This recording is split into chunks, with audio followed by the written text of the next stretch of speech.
the stories that prove he's the best trash talker, man. Look, man, like, comment, subscribe, man. Y'all already know what's going on, man. Want to see more Larry Bird videos, man? Let me know in the comments what you want to see. But look, man, let's go ahead and see. Larry Bird was one of the biggest trash talkers in basketball. And a lot of people say, really? You know, they thought it was Reggie or Charles. Bird used to tell me, look here, man. You're supposed to be a great defender, right? And I'm going to make sure I tell you where I'm going to shoot the ball at. Yeah, he said, I'm going to get it right here. I'm going to shoot it right in your face. And I'm looking at this guy like, he's nuts.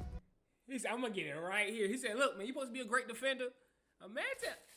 I'm going to go shoot this jumper in your face right there in that cone. And it's going to be your Christmas present. I'm going to wrap it up and bust your head open. And that's exactly what he did. If he tell you going to hit a shot. Look, I'm not trying to pause the video a lot, bro. But, bro, hold on. I got to hear that again. That nigga said, I'm going to wrap it up and bust your head up. That's nasty. Ooh, disrespectful. I'm gonna go shoot this jumper in your face right there in that cone. And it's gonna be your Christmas present. I'm gonna wrap it up and bust your head open. And that's exactly what he did. If he tell you going to hit a shot in a certain place, he going to do just that, and ain't nothing you can do about it. Been a better player each step I took. I was able to do a little more than the other guys. I had a green light. I could make plays, but I always knew early on, especially when I was a junior, senior high school, that probably the outcome of the game was going to depend on me. Well, yeah, I interviewed Gary Payton, a venomous trash talker. And I asked him who the most vicious trash talker he's ever encountered. He said Larry Bird. Oh, no question. Bird talk shit, like we talk or Let me tell y'all something. Bird used to tell me, look here, man. I'm gonna go shoot Oh, because I used to think that too. I'd be like, bro, did Bird talk like, before I started watching Bird videos, of course, that y'all put me on. Thank y'all to everybody who be commenting and stuff, who be letting me know the Bird videos to watch. But I used to think like, bro, Bird do he talk like trash like everybody else? Nah, he like we talk or Let me tell y'all something. Bird used to tell me, look here, man. I'm gonna go shoot this motherfucking jumper in your face right there in that corner. And it's gonna be your Christmas present. I'm gonna wrap it up and bust your head open. All that shit. He told me, young fella, let me tell you something. I can shoot a jumper anywhere I want to. You're supposed to be a great defender, right? I'm gonna make sure I tell you where I'm gonna shoot the ball at. And I was like, man, come on now, you're not gonna shoot the ball. And so he said, I'm gonna take you over in that corner right there. You see it over there by my bench, right? And I'm gonna give you something, and it's gonna be this jumper. So he went right to that corner, and I'm up on him, I'm under him. And he said, young fella, what did I tell you I was gonna do? And he turned around, raised up, and it was all drones. And I said, shit, I ain't gonna mess with you no more. He's the coldest dude I ever seen with that shit, man. Everybody be talking about these greats. They don't be always mentioning him. He was the shit. Yeah. The shit, man. He'll give it to you any way he wanted to. Larry Bird was cold. Bird didn't talk trash to you. any Oh way my you God, want it. Bird talked trash to everybody.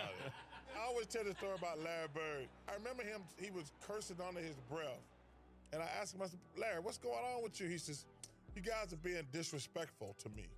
And I says, what are you talking about? He says, you guys are putting a white guy on me. That's disrespectful. I just started laughing. I had no comeback when he says, it's disrespectful when y'all put a white guy on me. Larry said, I'm insulted that they would put a sorry dude like you on me. He said, no, I don't even want to play no more. He would drop the ball and take a turnover. And That's disrespectful. Dropping the ball and taking a turnover? Nah, Larry Bird, bro, I ain't gonna lie. I'm looking at this guy like, he's nuts, you know? The story goes that when he played against Denver, they had a guy named John Hansley, a white guy, really good defender, right? Okay. They put him on Larry, and Larry was wearing his ass out. Absolutely. And Larry would run by the bench and tell Doug Moe, who was the coach, get him off me. That's disrespectful. Put a black guy on me. Because when he played back in the day, that's all he played against was brothers. So he was like, I had to torch his ass so they understand. And Larry got on the roll, started shooting the ball. Every shot was going in. Right? He runs by Frank Layden, who's the funniest guy in the league. And Frank is coaching, and Larry says to him, hey, Frank, don't you have anybody on that bench that can guard me? He goes, so nobody out here can. Frank looked down at the bench and goes, no. Along with Steve. That gotta be a fake. That's a real story? The coach said can't nobody... Nah. That is disrespectful. So nobody out here can. Frank looked down at the bench and goes, no. Along with Steve Jones and Rick Barry, this is Bob Neal. Just moments before the American Airlines Sheraton long-distance shootout. The All-Star game is in Dallas, the first three-point contest, and he just starts looking at guys, doesn't say a word, and people are getting kind of nervous. Everybody's sitting there, everybody's real quiet. You knew the guys, but you never were around them. And nobody's really saying anything, so I walk in and look around, and then he finally speaks and says, I'm just just looking to see who's going to finish second. And says, I hope all you guys in here are thinking about second place because I'm winning this. Excuse me? Did you really say that? Who's playing for second? Yeah, I did. I felt so bad. When you walked in there, what were you thinking when you made that announcement to the room? Just messing with all those guys? I know going into that, I remember in the locker room, Robert said something that there's no way in hell I was going to win that 3-point contest. So I knew right then I had to win it. That chick said my name on it for a week now, and I knew I was going to win this thing. I've been practicing, and my teammates said I wasn't. He said that chick said my name on it for a week. I ain't gonna lie. If y'all don't know nothing about me, or y'all have been on my channel, if y'all new to this channel, y'all know I love when they talking like this. Don't just be a bucket getter. Don't be the coldest white boy that ever touch a ball. Talk crazy too. I knew it had my name on it already. What's up, bro? That's disrespectful. I like it. I love it. I love Larry Bird. No, I love Larry. I was going to win that 3-point contest. So I knew right then I had to win it. That chick said my name on it for a week now, and I knew I was going to win this thing. I've been practicing, and my teammates said I wasn't going to win it, but I came back and lucked out, really. Bird would luck out again the next year, but in 1988, it looked like his luck had finally run out. He certainly doesn't have that normal Bird rhythm going for him. Seconds remaining, has only 7, has to beat 15. That's 8, make it 9, and 10, 11 as we're counting. 13. A huge rack that time for Bird. He's still got to drop one here quickly. 14. This is a tie for the money. Yo! Nasty with it. Exactly. Jordan, like, man, what we gonna do, man? The score was he knew that ball was going to win the competition for him, and it's almost like he did it in dramatic fashion just to make it more fun. He knew it when he let it go and was headed for the winner's circle. He didn't take off his top yet. I didn't see when he took off his top. Larry used to come in the locker rooms. He'd be getting his ankles taped, and he'd say, hey, ball boy, run in and go find the scoring record in this building. He needed those kind of challenges. He had accomplished every goal. We hadn't lost a game on the trip. And Larry told all of us players and the media, too, tomorrow night's the last game of the trip. I'm going to play this one left-handed at least through 3 quarters. It was at a time when, McHale was still coming off the bench. And so Larry scores his 6th point on a left-handed shot. And I'll never forget him. McHale yells out. And McHale goes, hey, Jerome, wait till he starts shooting right-handed. And at the end of 3 quarters, I think 27 points left-handed. Well, left-handed is one thing, but when the game got close, I had to go back to the right one. He could hold all these things in his head during a game. So he'd have a shooting Larry! Boston Garden. 4:30 in the afternoon. I was an early guy. I'd set up early. The garden would be dark. Late in the afternoon by himself, dark garden. Come out with an equipment guy and just do the perimeter, shoot for half hour. And all you heard was swishing. If he missed a shot during that thing, he'd say that the Bull Gang set up something wrong with the rim. Otherwise that would have gone in. I'd get there early, plug in my Stone Age computer right next to the bench. He'd come over, he'd call me Scoop, say, Scoop, what are you working on? I'm saying, I'm doing an early story. Then I'd say, well, I'm doing an early edition newspaper story about your free throw streak. You are approximating the NBA record for consecutive free throws, so don't miss one tonight or I'll look bad in the paper. Sure enough, first half, he goes to the line for 2, and the foul line is lined up right where we're sitting if he looks over. He's at the line. He makes the first. He looks over and winks at me. He looks over and winks at me before he makes the second. I mean, guys don't do that today. And he would... Always thinking about these things. It's like paying off a bet. That boy, oh my... I'm sorry for pausing this video, but bro, Larry Bird is like the god. He winking at it, bro. In the middle of the game. He was doing 2 things at once. Well, you had the Bird night. I had the Bird night. Yeah, that was a tough night, man. Top 5. Nobody was guarding Bird, were they? Well, we were trying. You were trying to. But when a guy is literally coming up the court, calling his shots. It's in that game. We're on the free throw line, and he literally says, "It's off the glass. Who's next? Where do you want this one from?" And he just made one after another, and he just tortured it mentally. That game, he tortured all of it. I think Bird went by the bench one time, too. He fell in the bench. Oh, he did. And he called that one. That was the one where he fell in it. He literally said, off the glass into the trainer. And, yeah. His last shot, he said, in the trainer's lap, coming down the court. He shot this high rainbow. It goes in. Ricky bumps into him, and he knocks him on our trainer's lap. So it was exactly what he said. Antoine Carr and Cliff Levingston got fined by Fratello, I think. And Eddie Johnson for celebrating. celebrating Bird. Yeah, it was the best film session. Every time when I see Mike, we still laugh. God, it was so it was the greatest film session ever because back then, you watched the real game and just went, with a video. And Mike rewound the celebration 20 times. And they show a shot of our bench. Cliff Livingston and Eddie Johnson are standing up giving each other high five. I mean, everybody was entertained by this. Even the guys on the Atlanta bench. They got fined for that, I heard. Yeah, watch the reactions on the Atlanta bench. You see Scotty Hastings with them. Yeah, watch Cliff Livingston over here. I think this is Cliff. That's crazy. It just kept rewinding. Showing the guys, you remember they're giving each other high five. And then somebody falls off the bench. Yeah, too. that was Eddie Johnson. Yeah. Eddie Johnson falls off the bench in laughter, and Antoine Carr and Cliff gives each other high five. And our film session was 20 minutes of that. And, yeah, and so it was a bad night. The first game against Larry Bird, it was shocking. And I'm a rookie, I go shake his hand, and he put both hands behind his back. And I'm saying, okay, he's getting his head ready to play. First play of the game, he says, I don't know where they got you guarding me, Holmes. And he shoots a 3. I was pissed. I said, I wasn't mad he hit the 3. But did this some bitch just called me Holmes? And so it set up for a really interesting game. Because I remember one time I came down and I dunked it on him. He laying on the ground. He fouled me, and I'm pointing. And he said, hey, Rook. I said, what? He said, I like you. He said, you got balls, but I'm still going to get 30 on your ass. Ain't gonna lie, he definitely caught it back on Bird. I ain't gonna lie. He caught that big bad. Ooh! He got about 38, so he kind of proved his point. But I had to pay my dues. I wasn't upset about that because, back then, as a rookie, you got to pay your dues. Simple as that. It was funny, the first time that I played in my rookie year, I guarded Larry Bird, and it took me about 10 minutes to realize I should be probably guarding him instead of staring at him. And he came down, it was funny, he came down one time, and Mark West was the center on our team, and Larry looked at me, and then he looked at Mark, and he said, Mark, I'm going to go down, I'm going to come off the screen, I'm going to catch it right there, I'm going to turn around, I'm going to shoot it in the rookie's face, and then I'm going to run down the floor. And that's exactly what he did. And I'm sitting there, that just happened. But did he talk to you, or you weren't good enough? He talked through me. He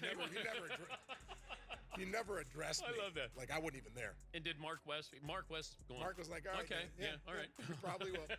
Good luck. And then he did. He did it. But there was nothing I could do about it. He backed up whatever he said. If he tell you going to hit a shot to a certain place, or if he going to take you down to the post, turn around, hit a fadeaway J, he going to do just that, and ain't nothing you can do about it. These guys came in together in 81. There's Kevin, there's Larry, there's Robert, Dennis John. Should we watch a Kevin McHale video, bro? Because I swear I want to watch the Kevin McHale video. Because he the post move God. Mid-post God. And Danny Ainge, they knew what each other could do.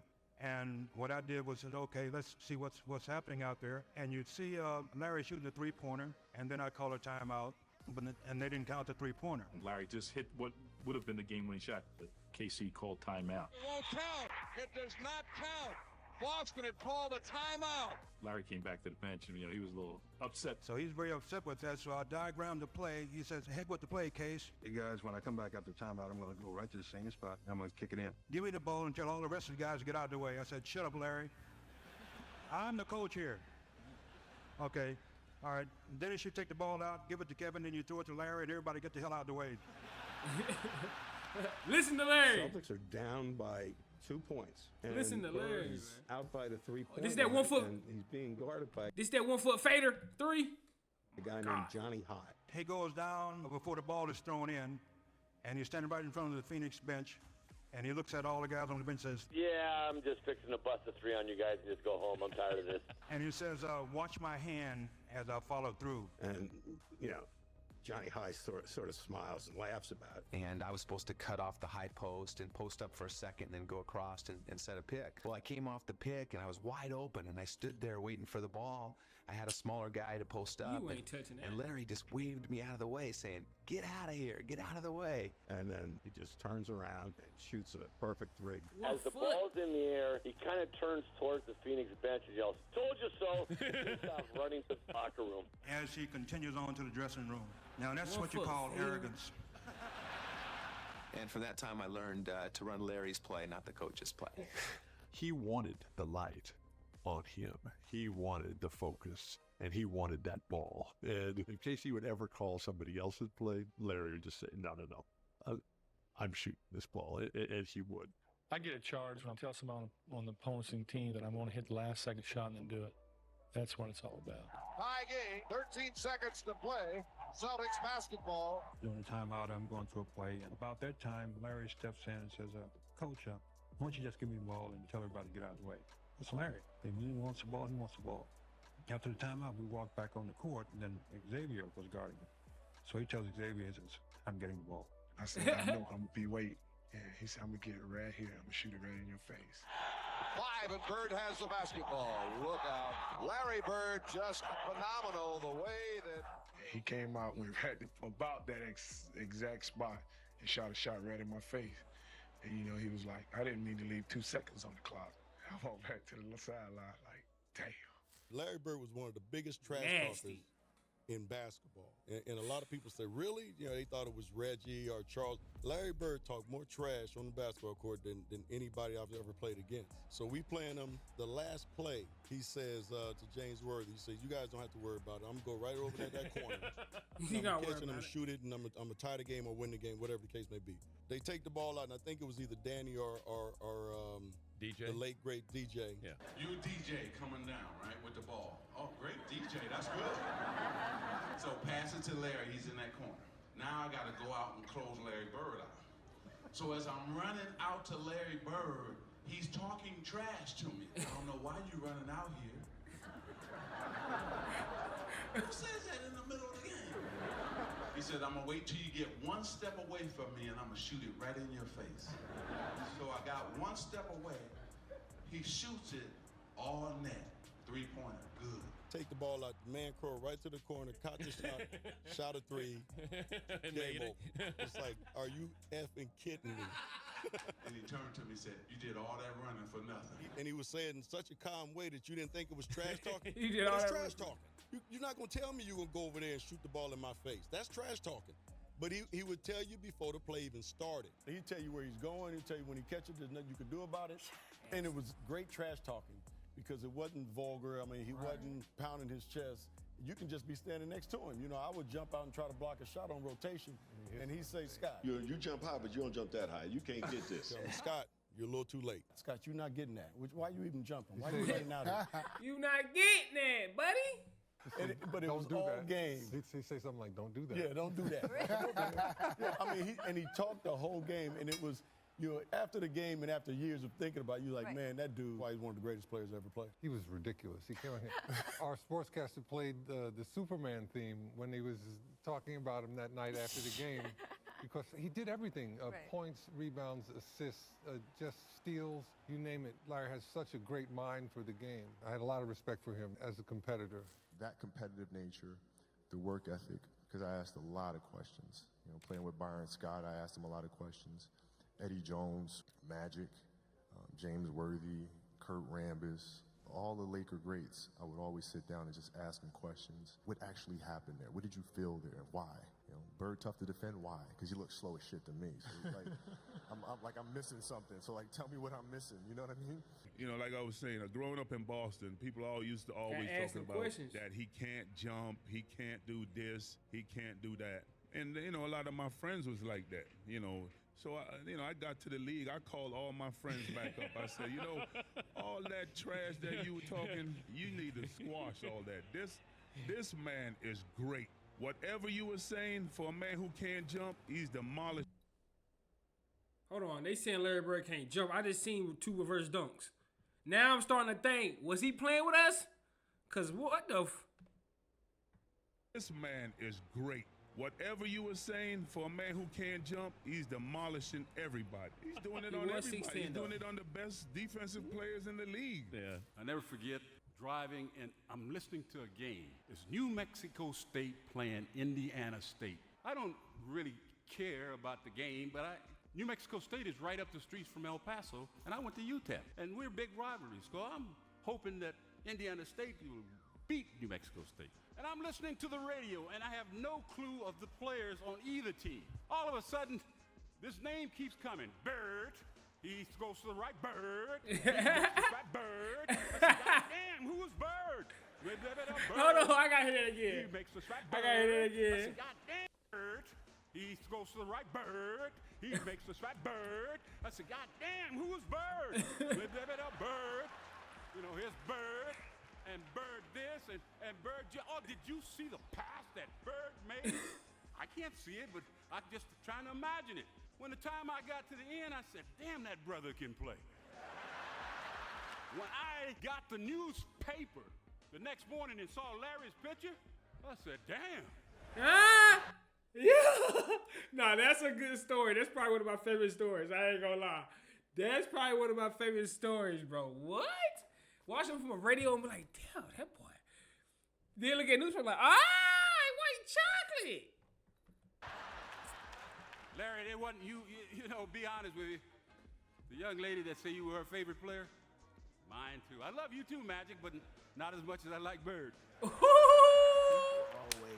talk about great basketball players, and they don't never mention him to be up in that round. But Larry Bird was cold. I don't think nobody ever could get out with him. You ask Magic. That's why Magic had a run, and he was mad when he had to retire in '92 because of what he was going to be missing with Larry Bird. And then you remember Larry Bird took 2 more years, and then he quit because he said his main guy who he wanted to play against is gone. I'm going to tell this story. We're in L.A., and I'm hurt. They got a pulled hamstring, so I'm not playing tonight. So I can't play against the Celtics. You know, I'm killing myself. You know, Larry's warming up. The anthem is sung and get introduced. And right before they go out on the court, Larry comes down and says, you know what? Since you're here, I'm going to put a show on for you. So you just sit back and watch, okay? Don't worry. I'm going to put a show on for you. And I'm like, man, get out of my face, man. Want to hear that? You know, that's Celtics and the Lakers. And he went out. I think he scored 38 points, about 20 rebounds, about 15 assists. What the and every shot he would shoot, he would turn to me. Every time he hit one, he'd look at me. And I said, boy, you know, the thing about it that I love about you is that most guys talk trash and can't bag it up. But Mr. Bird, you know you can bag your trash talking up. And Legend. last but not least, The I'm legend. gonna say this because you told me one lie. You only told me one lie in your career. Only one. And you only lied to the fans and all the people in the world one time. Do you know what that lie was? You don't remember, do you? Larry Bird said that there would be another Larry Bird one day. And Larry, there will never, ever, ever be another Larry Bird. And so, It's a of fact. mine, Can't and come I close. signed it to you, to the greatest basketball player ever, but more important, a friend forever. That's tough. I ain't gonna lie, though. I'm keeping it 100. Let's be honest. I ain't trying to compare Larry Bird to nobody. But Jokic, him and Luka is like, I ain't saying they dirt yet. I'm saying they can be, because they got to win MVPs. Well, Jokic got a couple MVPs, couple championships. Jokic got to have some more dominance. But Luka got to have some more dominance, way more dominance, because he ain't got an MVP yet or a championship. But I think them are the two players that's like, even though they not like from here, they from Europe and stuff like that. But let me know in the comments what y'all think. But let me know in the comments what type of videos of Bird y'all want me to react to. Like what other Bird videos I should react to. But look, man, I'm gonna see y'all next video. Y'all already know what's going on. Like, comment, subscribe. I'm see y'all next one. Okay, Bird the GOAT though. No bad.